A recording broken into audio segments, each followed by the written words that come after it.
Hello， 大家好啊！最近咧 upload 啲片咧都即係好多謝各位嘅支持啦，咁啊個反應都非常之好啦。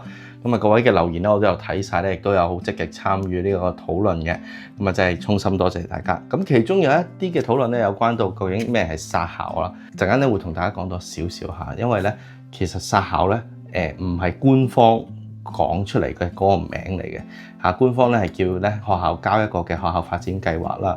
咁但係咧，你會發現咧，無論係一啲嘅資深嘅校長又好啦，又或者係媒體都好啦，佢哋咧係直接將呢一個繳交發展方案咧係等於咗一個殺校。點解咧？其實背後嚇，我哋要睇長遠少少，我哋咧睇10年之後，2035年嘅香港咧，其實嗰個學生人數究竟發生緊啲咩事？咁我陣間咧會同大家講多少少嚇，用教育局嘅文件。好啦，咁啊，今日首先第一件事講講先啦。有啲人咧以為殺校咧係好似玫瑰崗中學咁樣咧，突然間出一封信話俾啲家長學生聽咧，我哋下年唔做啦，你自己轉校啦。咁其實呢個咧就唔係一個 common practice 嚟嘅。咁當然即係辦學團體係有權咁樣做啦。咁但係咧正常情況或者以往啦嚇，上一輪嘅殺校嘅時候係做緊啲咩咧嚇？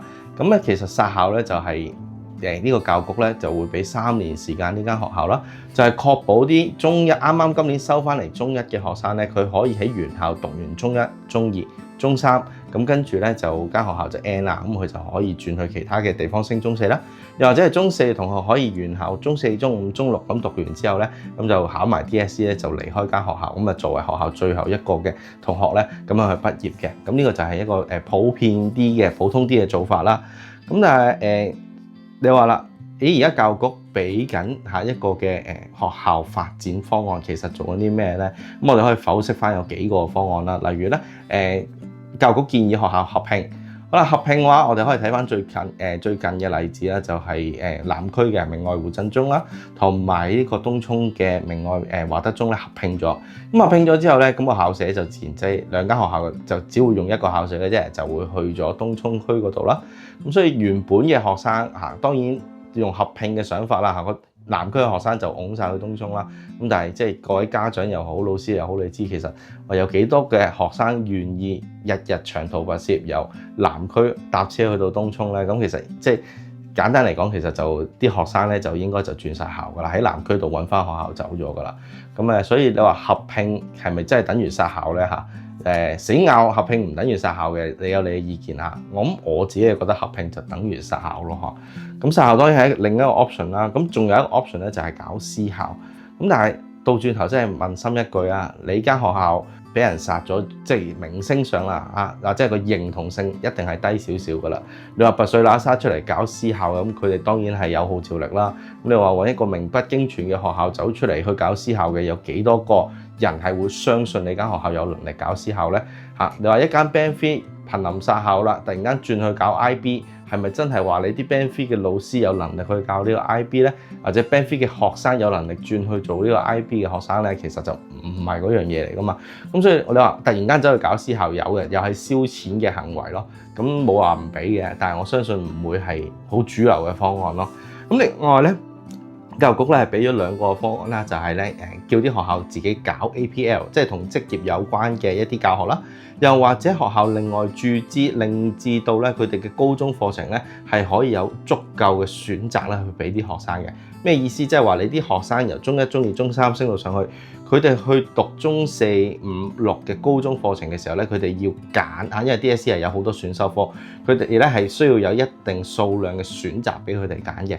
嗱，你話free camp by 呢啲傳統科目嚇，可能咧你比較難請到人教，咁啊亦都未必符合學生嘅需要。咁唔緊要，你喺出面咧揾一啲嘅學校，例如可能係一啲大學嘅附屬機構啦，資歷認證第2、第3級嘅一啲課程，咁啊即係簡單嚟講，其實即係 APL 啦嚇。咁或者即係當然有 APL 另外嘅選擇，咁呢啲就太專業啦，我都唔識啦嚇。咁就搞呢啲課程咧，就令到啲學生可以我可以有2個 APL， 可以有1個選修科。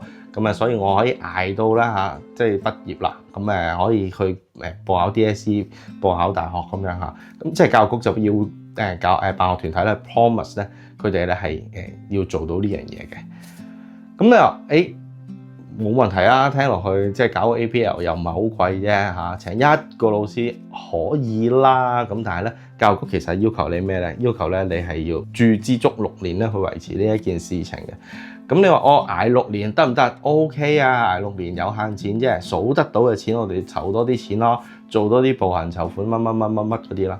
但係翻轉頭要問一個問題就係，究竟6年之後係發生啲咩事情咧？6年之後究竟係咪個人口會回升翻咧？呢個咧其實真係要認真去考慮喎。咁另外啦，有一個問題就係話啲學生見到間學校前景差，老師見到間學校前景差，家長見到間學校前景差，其實佢哋會走噶嘛，佢哋唔會留低嘅，因為我學生冇晒朋友啦，咁我仲留喺度做咩咧？家長見到個學生喺個冇資源嘅學校嗰度讀書，咁我仲留喺度做咩？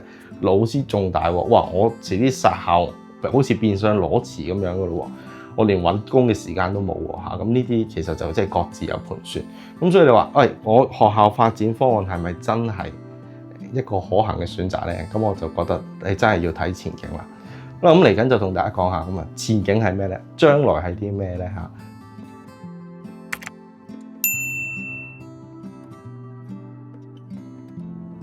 呢個數咧唔係井水講，呢個數咧係教育局俾立法會嘅文件嚟，佢剖析咗10年，去到2035年，究竟中一啊個學生嘅人數咧有點樣嘅變化？咁我手上拎住呢一個嘅表格咧，其實就改自咧教育局俾立法會咧嘅一啲文件嚟嘅。咁裏面嘅內容咧，其實係相當之血腥，咁我陣間咧都會貼翻喺呢度，咁大家咧都可以自己參詳一下。咁咧其實咧佢係剖析咗即係2029年啦同2035年嘅中一學生數量。咁2035年嗰個所謂中一咧，其實就係我喺小一嗰個數字嗰度咧去計翻出嚟嘅啫。實際上教育局冇 exactly 講到2035年嘅中一嘅學生人數係幾多。不過 anyway 啦，俾個大概印象大家都好嘅。咁咧喺嚟緊呢個演繹呢3組數字嘅時候咧，大家要小心咧，就係我哋而家嘅開班線咧，雖然話調升咗但係其實都係低嘅。咁我係用咩方法去估算咧？我係用咧一班30人咁去做一個粗略嘅計算，希望咧俾大家一個大嘅 picture。究竟2035年啦，或者2029年嘅時候，啲中學嘅個班數嘅情況係幾多？以30人咧去做一個基數。咁但係其實你諗翻啦29人嘅開班線咧，即係30人咧就已經可以開到2班嘅。咁所以實際殺校殺落去個效果咧，其實就冇咁嚴峻嘅。咁呢個咧，大家喺理解往後嘅數據嘅時候咧，就要小心去詮釋咯。好，咁先睇下2025年先啦。嗱，2025年嘅數據咧，我就攞咗嚟咧，同2024年嘅數據做比較。咁但係呢度咧，又係有一個嘅要注意嘅地方嘅有個 remark 就係咧2024年咧就係雙非效應嘅最後一年啦即係話即係12年前咧，其實就喺呢一個位咧就 cut 咗阿梁振英特首咧就唔再俾一啲雙非兒童咧喺香港嗰度出世啦咁所以咧個人數會跌咗一截嘅。咁另外咧就係2024咧係突然間有一個嘅龍年效應咁所以當年出世嘅學生咧係特別多嘅。咁所以你話2024年咧，去到2025年咧，好似有一個好急速嘅學生嗰個數量跌幅咧，其實就嚟自呢兩個嘅效應嘅。咁但係我哋睇嘅時候咧，我哋當然係睇個人口整體趨勢。咁呢個咧，大家喺詮釋個資料嘅時候咧，要小心嘅。咁我哋睇個表咧，其實會見到咧，係學生喺2024年咧，去到2025年咧，其實人口咧係跌咗9400個學生。如果你用30人一班去計算嘅話咧，其實全香港咧係蒸發咗313班學生。特別係話油尖旺呢一區，油尖旺呢一區咧，如果喺2025年嘅時候咧，其實會睇到佢係由3000個學生跌到落去2100個學生，即係咧唔見咗900個學生，900個學生30%然後你再諗下30人一班嘅話咧，即係嗰度咧唔見咗30班嘅學生噶咯喎，30班學生大概係幾多間學校咧？如果一間學校係3班平均咁計啦咁就唔見咗10間咯你當即係當然有啲學校係4班，有啲學校係2班啦，係嘛？所以我唔係話用3班計。咁但係你聽到呢個數其實都好驚人㗎啦。你話突然間就有10間學校跌落呢一個嘅殺校網嗰度，哇！唔好嚇人啊咁樣。咁但係當然啦，頭先有講過啦，開班線係27人，咁就話而家2025年啊，嚟緊呢個嘅收生嘅呢個 practice 裏面咧，其實就28人咧已經可以開到2班，咁所以實際上係咪真係即刻有10間嘅學校會跌入去呢一個嘅殺校線裏面咧？其實就唔係嘅，咁但係可能有1-2間係會好高危咧，咁佢哋需要喺其他嘅區域嗰度咧去搲人啦，或者返大陸嗰度搲人啦，咁嚟緊呢一年咧，我相信即時跌入去呢個殺校網嘅學校咧係會有，但係唔多。咁去到2029年啦，其實咧會見到學生嘅數量咧少咗14000人嘅，咁14000人咧其實數量就大概係467班啦。467班，咁但係咧，其實個別個區域個學生人數減少咧都幾驚人嘅，差唔多去到成30至40%。咁我哋以沙田區為例啦，沙田區咧佢個人口基數咧係比較大嘅，咁所以咧佢哋一減落去咧，差唔多減咗成80班嘅學生。咁所以咧，你會見到其實話行到去2029年咧，冇咗80班嘅學生咧，呢個殺校咧就一定係勢在必行㗎啦。咁睇落下殺幾多間學校嘅啫。咁因為我哋其實拉遠咗嗰個距離啦，咁所以個開班線嘅影響我就會縮細少少啊。咁但係呢個80班呢個數咧，都係俾大家一個粗略嘅印象，究竟有幾多間學校咧係要遭殃嘅？咁但係咧有另一個好有趣嘅觀察嘅咧，就係咧北區嘅學生咧係多咗嘅。北區嘅學生咧，如果去到呢一個嘅2029年咧，其實咧就會由2900個學生咧增加到去3200個學生，咁呢個都符合而家嘅觀察嘅，因為咧而家其實好多北區嘅學校係開5班仲開到爆晒嘅，咁所以即係北區嘅老師、北區嘅學校咧就喺呢幾年嘅時間裏面咧就可以放鬆啊，鬆一口氣。